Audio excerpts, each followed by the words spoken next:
राम राम दोस्तानो. तर आता मी बोलणार आहे सितारे जमीन पर या सिनेमाबद्दल. तर आमिर खान आता सध्या सगळीकडे दिसत होता, तुम्हाला पण माहीत आहे. कारण की प्रत्येक इंटरव्ह्यूमध्ये आमिर खान दिसत होता. का तर त्याच्या फिल्मचं प्रमोशन करायचं होतं सितारे जमीन पर. तारे जमीन पर आलेलं 2007मध्ये, त्याचा सिक्वल म्हणजे सितारे जमीन पर. चॅम्पियन या 2018 मधल्या एका कुठल्या तरी एका फॉरेन कंट्रीतल्या एका पिक्चरचा तो रिमेक सिनेमा आहे.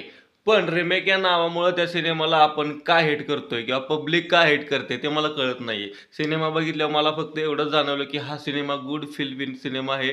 तुम्ही तुमच्या फॅमिलीसोबत बघू शकता. इमोशनल कनेक्शन होतं, स्ट्रॉंग कनेक्शन होतं आणि तुम्हाला ते कसं जाणवतं की एखाद्या व्यक्तीचं दुःख त्याच्या आयुष्यात किती असतं आणि ते आपल्याला साधारण समजून घेता आलं पाहिजे. कारण की आपण काय आहे की आपण फक्त सामान्य माणसं आपल्याला शहाणं समजतो. पण दुसरी पण अजून इतर पद्धतीची माणसं आहेत, त्यांनाही तेवढा मान सन्मान मिळाला पाहिजे. त्यामुळे सितारे जमीन पर हा सिनेमा चांगला आहे. माझ्यातर्फे 4 स्टार्स.